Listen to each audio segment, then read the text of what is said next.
अस्सलामुअलैकुम, नमस्ते, सत श्री अकाल मेरे प्यारे भाई। कैसे हैं आप लोग? उम्मीद करता हूं आप सब लोग ठीक ठाक होंगे। Once again thank you so much for your love, for your messages. बहुत दो बातें करने बस मैं यहाँ पर आया हूँ। पहली बात मैं आपसे ये करूँगा कि मेरे प्यारे भाई, आप लोग जो इतनी मेहनत कर रहे हो स्पेन और जर्मनी के लिए वीज़ा अप्लाई करने के लिए, अपने डॉक्यूमेंट बनाने के लिए इतनी मेहनत कर रहे हो, विच इज़ नॉट ईजी। अपना बैंक स्टेटमेंट, अपने डॉक्यूमेंट सब मेंटेन किया आपने 4-4, 5-5, 6-6 महीनों से। लेकिन जब एंड में आप आते हो वीज़ा अप्लाई करने के 35 से 45 दिन में, जब आपको एम्बेसी से इंटरव्यू कॉल आ रही है, उसमें आप बिल्कुल ठीक इंटरव्यू नहीं दे रहे, अपनी मनमानी कर रहे हैं, जिसकी वजह से आप लोगों के वीज़े रिफ्यूज़ हो रहे हैं। मैं आप उन भाइयों को बताना चाहता हूं यहां पर कि जिन जिन मेरे प्यारे भाइयों ने पूरा साल मेहनत करके अपनी अच्छी प्रोफाइल बनाई है और वो आखिर में ये कुछ चीज़ें याद ना करके अपनी पूरी एप्लीकेशन बर्बाद कर देते हैं और नेक्स्ट डे वीज़ा रिफ्यूज़ पाते हैं। तो आप सब लोग मेरे प्यारे भाई, मैं आप लोगों को ये बता दूंगा अभी कि क्या क्वेश्चंस हैं, क्या सवालात हैं, वो 4-5 जो आपको पता होना चाहिए कि स्पेन एम्बेसी आपसे सवाल कर सकती है और आप उसका एक्यूरेट आपको जवाब देना है। सवाल नंबर 1 है कि why you want to go Spain. सारे प्यारे भाई ऐसे हैं जिन्होंने एप्लीकेशन में टूरिज्म पर्पस लिखा हुआ है, लेकिन जब उनसे ये सवाल होता है कि why you want to go Spain, तो वो ये बोलते हैं कि सर मैं स्पेन इसलिए जा रहा हूं कि पहले तो मैं घूमूंगा और उसके बाद मेरे वहां पे कुछ रिश्तेदार हैं तो फिर उनसे भी मैं मिल लूंगा, कुछ दोस्त यार हैं। एक वजह ये भी हो जाएगी हमारी कि दोस्त यारों से भी मिल लेंगे और घूम भी लेंगे और रिश्तेदारों से भी मिल लेंगे। मेरे भाई, अगर आप टूरिस्ट वीज़ा अप्लाई कर रहे हो तो ये सबसे बड़ी ट्रिक है उसकी कि अगर आपका कोई दूर का दोस्त या जानने वाला या रिश्तेदार वहां पर मौजूद है, उसके बारे में आपको कोई भी जिक्र नहीं करना है। आप उनके बारे में कुछ मत बताओ कि आप उनसे मिलोगे जाओगे। आपका पर्पस है, मेन पर्पस टूरिज्म का, वहां जाओगे, आप घूमोगे और आप वापस आओगे। तो खुदा के लिए मेरे पास मोबाइल में वो सब रिकॉर्डिंग्स मेरे प्यारे भाइयों की मौजूद है जो कि जिनकी एप्लीकेशन बहुत अच्छी थी, लेकिन सिर्फ उन्होंने अपना वीज़ा अपना प्रोसेस सारा खराब कर लिया ये बोल के कि एंड में ये उन्होंने बोल दिया कि मैं अपने दोस्तों से भी मिलूंगा वहां पे, तो उनका रिजेक्ट हो गया क्योंकि फॉर्म पे आपने सिर्फ टूरिस्ट लिखा है। So you have to show that you are a tourist. ठीक है, आप किसी से मिलने नहीं जा रहे, आपका कोई रिश्तेदार वहां पे मौजूद नहीं है। दूसरा सवाल मेरे प्यारे भाई ये अक्सर पूछते हैं कि आप अपने होटल्स के नाम बताओ, जगहों के नाम बताओ कि किस किस जगह पे आप घूमोगे, अपने होटलों के नाम बताओ। तो मैं आपको एक बात बता दूं मेरे प्यारे भाई, बहुत सारे एजेंट्स या बहुत सारे लोग आपको मशवरा देंगे कि वो ये बोलते हैं कि यार जब हम जाएंगे स्पेन तो हम खुद ही हाई स्ट्रीट पे चले जाएंगे, वहाँ देख लेंगे कौन सा होटल बेहतर है, फिर हम ये देख लेंगे कि हमें कौन सी जगहों पे जाना है। नहीं मेरे प्यारे भाई, आपका विजन क्लियर होना चाहिए। एम्बेसी का पहला रूल ये होता है कि हम जब आपको वीज़ा इशू कर रहे हैं तो आपका विजन पक्का होना चाहिए, आपको पता होना चाहिए कि आप कौन कौन सी जगहों पे विजिट करोगे। आपका विजन, आप आइटनरी क्यों देते हो? आप इसीलिए देते हो कि आपका विजन आपको पता लगता है कि आप क्या करने जा रहे हो। खैर, इसका शॉर्ट आंसर मैं बताऊंगा। अपने अपने अपने यूट्यूब से या अपने गूगल से अगर आप मैड्रिड में जा रहे हैं या बार्सिलोना जा रहे हैं तो 4-4 जगहें हर शहर की देख लें जहां जहां आपने लिखा हुआ है, ताकि आप उनको क्लियर बता सको कि भाई बार्सिलोना में ये 4 जगहें, मैं यहां जाऊंगा और यहां पे घूमो फिरूंगा।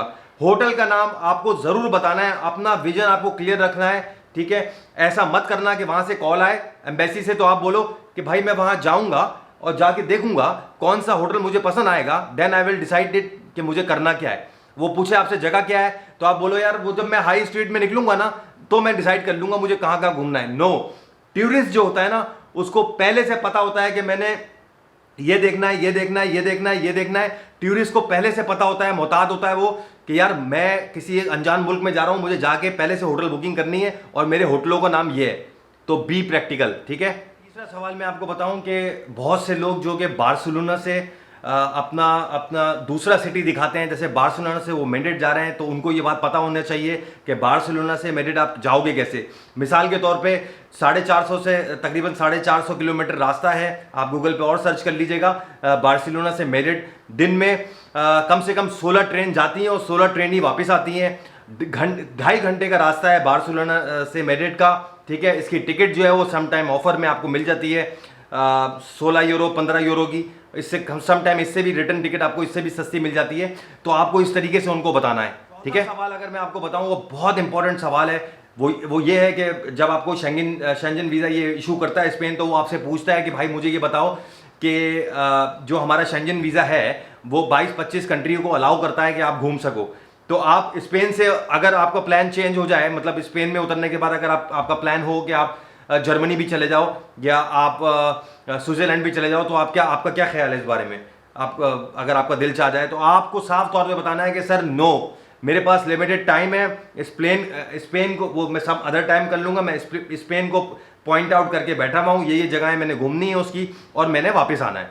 आप उनको अपनी एप्लीकेशन के हिसाब से, क्योंकि एप्लीकेशन में जो 2 बॉक्स है उसमें आपने साफ तौर पे लिखा हुआ है अपनी आइटनरी में कि सिर्फ आप स्पेन जा रहे हैं, स्पेन में आप बार्सिलोना जाएंगे, बार्सिलोना से आप मैड्रिड जाएंगे, दैट्स इट।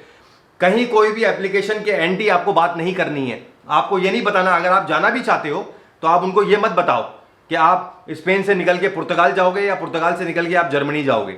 आपको एक बात रखनी है जो आपने फॉर्म पे लिखी है कि आप स्पेन जाओगे, स्पेन से ही वापस आओगे, ठीक है। सवाल जो कि बहुत ज़्यादा पूछा जा रहा है इंटरव्यू में, और ये हमारे भाई सब बहुत ज़्यादा गलती भी कर रहे हैं। देखें, आप लोग अगर मैरिड हैं, बहुत सारे लोग मुझे फ़ोन कर रहे हैं कि यार अभी हमारा 1 साल हुआ है शादी को, कुछ फ़ोन कर रहे हैं यार हमें 3 साल हो गए।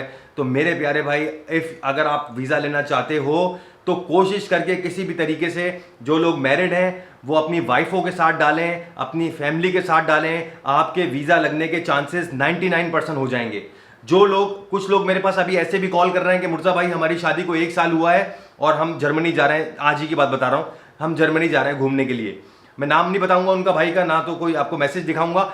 बात यह है कि मेरे प्यारे भाई, एक कॉमन सेंस की बात है कि अभी शादी को 1 साल हुआ है, आपका हनीमून पीरियड चल रहा है, आप उसमें अकेले जा रहे हो घूमने बेगम को छोड़ के, ये बात समझ में नहीं आती। इसमें रिफ्यूज होने के आपके बहुत ज़्यादा चांस हैं।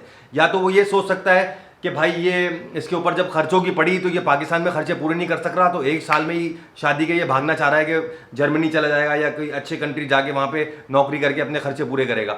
तो खुदा के लिए ये गलतियाँ मत करें।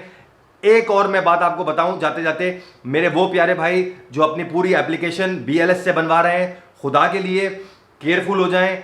बहुत मेहनत की आपने अपने डॉक्यूमेंट बनाने में, कतई ये गलती मत कीजिएगा कि हर चीज़ आप BLS पे छोड़ दें। मेरे पास रिकॉर्डिंग्स लोगों की मौजूद हैं, मैसेज मौजूद हैं, जिसमें BLS नाम की स्पेलिंग से लेकर एक एक कॉलम में गलतियां कर रहा है, क्योंकि वो भी एंजल्स तो नहीं है, ज़ाहिर है वहाँ भी इंसान बैठे हुए हैं और केस दूसरे का तो इंटरेस्ट नहीं लेंगे। तो मेरे भाई वो टाइपिंग करने में गलतियां कर रहे हैं, तो आपको कॉन्शियस होकर बैठना पड़ेगा, बिल्कुल तेज होकर बैठना पड़ेगा। बड़ी मेहनत की आपने अपने डॉक्यूमेंट बनाने में।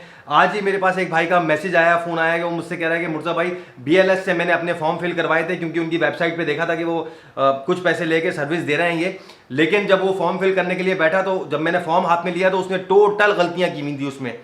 तो आप BLS में जाके ये मत सोचेंगे नाउजुबिल्लाह ये लोग खुदा हैं या ये एम्बेसडर हैं, आपका वीज़ा लगा देंगे, ऐसा मत करें। इनके भरी हुई एप्लीकेशन भी आप गौर से पढ़ें ताकि खुदा न खास्ता ऐसा ना हो कि आपको नुकसान हो। बाकी अपना ख्याल रखें, इंशाल्लाह दोबारा मुलाकात होती है। Thank you so much.